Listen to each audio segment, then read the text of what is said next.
What's up, guys? So most of y'all could probably tell by that first clip what we're going to be addressing today. We got some pretty bad bump steer going on, and for those that don't know what that is, it's literally exactly what it sounds like. When you hit a bump, you'll see the tire quickly jerk to the right or to the left. It's very noticeable at slower speeds, and you can definitely feel it in your steering wheel. Now, obviously, our truck being lifted on spacers and 14 wides, it has a lot of weight and resistance, but even if your truck is pretty much completely stock just due to the age of it, you could be having the exact same issue. So these trucks did come factory equipped with a steering stabilizer. This is a 07 206,000 miles, and I'm pretty much willing to bet my life savings that the factory one is still in there, probably completely clapped out and not doing anything. I went ahead and picked up a Bilstein replacement. This should greatly reduce, if not completely eliminate, our bump steer. So let's go ahead, pull our stock one out, see how it looks. Now, of course, this truck being lifted, we have a front and rear crossmember drop bracket and no longer have the factory skid plate. But if you're not lifted, you should have a skid plate covering up this front differential. Go ahead and take that down. And then our steering stabilizer is going to be right there. And I would say, judging by the looks of it, that's probably going to confirm my thoughts that this is going to be the original one. All right, so I know this is going to be a little bit hard for y'all to see, but I'm going for the passenger side bolt first. I'm going above and in front of the cross member to get access to it. We're going to get it on there. And we'll probably use another one to break it free. There we go. A little bit different angle for y'all. She's about off of there though. Might can turn it with my hand. I can. There she is. All right, time to get the driver's side off. These are gonna be 18 mil as well.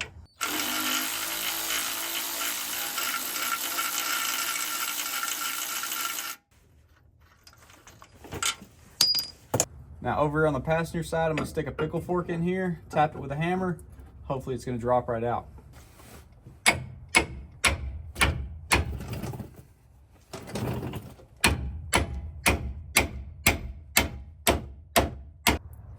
Just pulling this down, but it needs to be behind this metal lip right here. I don't know if my pickle fork's bent or if they're all a little too narrow. That's gonna be our problem. Well, this is definitely a prime example of what was supposed to have been a very simple install turning into a complete nightmare, but there she lays. We finally got it out. I'm gonna show you how I did it because there's a good chance you might have to do it as well. But you might also have seen the video where I lost the keys to Big Betty, got a locksmith out here to unlock it, only to find that the keys were not in it. Well, look what I just freaking found. I was walking from the garage back down to here and they were just laying on the freaking ground. So between this and finally getting that out, today has done a completely 180 because your boy was super freaking frustrated, but now I'm tickled. So how I ended up getting it out was I removed the fender liner, gaining access to get into there. And then thankfully I had at some point purchased a ball joint remover, tie rod end remover, a bunch of different remover tools.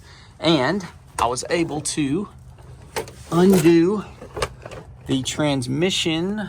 Where is it? This guy right here, there's a little bolt, I can't remember what size it is. Take that nut off, and then this has some slack in it.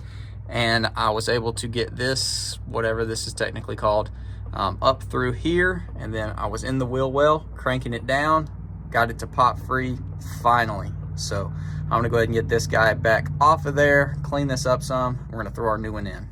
All right, let's go ahead and then finagle in our new Bilstein steering stabilizer. We're gonna do the passenger side first, because we're gonna have to compress the shock to get it into the driver's side location. Put your washer on top and then put your bolt on. It's a locking nut. New hardware on this side. Retain your factory hardware on the driver. We're just gonna snug this up. Then we'll get the other one in and we'll tighten them both down. Now we're gonna have to use a little muscle and hopefully compress this shock. Oh yeah, it's gonna be fun.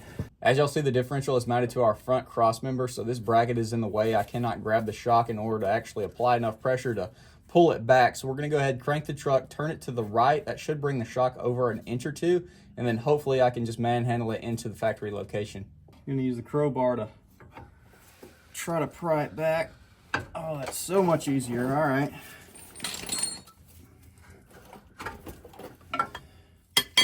Oh, we got it started. There we go. It was just that initial press. Just try to bend us a little bit bigger gap on this bracket.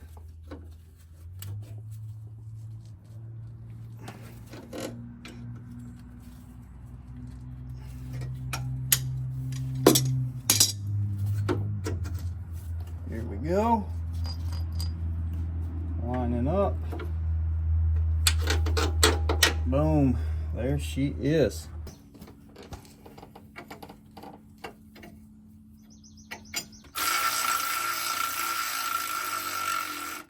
All right, there she is. Finally installed. So let's go ahead, go for a drive, see how big of a difference it made.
There's a few things else that we definitely need to do.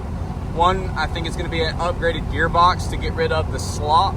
We have a little bit, it's not anything crazy, but you do have a little bit of dead space right there at the top dead. As well as tie rods. We still have factory tie rods, so definitely want to upgrade those. Probably for sure due for an idler and pitman arm. So we might have to go ahead and grab the whole Kryptonite special. Because once you do replace your steering stabilizer, it's nice and firm. It's going to kind of show you what is loose in other areas. So I already knew that I needed to upgrade those other things. We still need to do probably lower control arms as well. We've got the new Kryptonite uppers.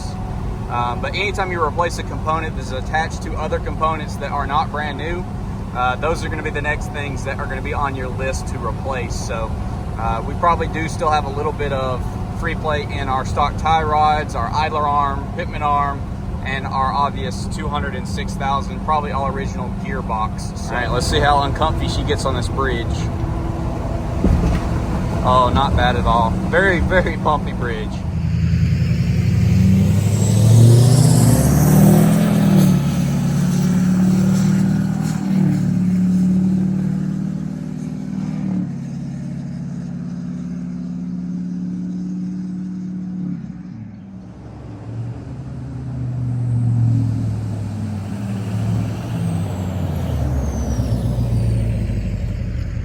Alright guys, well that's going to be about it for this video. Definitely a solid upgrade for, like I said, your stock to heavily modified or lifted truck. I definitely think it feels a lot better driving. We'll have to put the clips side by side if it's that much of a difference on those big slow bumps like I got in those clips. Those are some pretty gnarly little lip hitting that concrete and stuff. So you're going to feel that, you're going to see it, but I do think it helps a lot. And it's just one of those things you compound. So like I said while we were driving, you know, there's plenty other things that need to be upgraded or replaced at this mileage on this truck. So we'll just keep continuing to upgrade and replace these parts, and it'll get better and better. Hopefully y'all did enjoy the video. Like I said, leave a like, drop a comment, and subscribe if you're new. Hit that bell notification. I'll see y'all in the next video.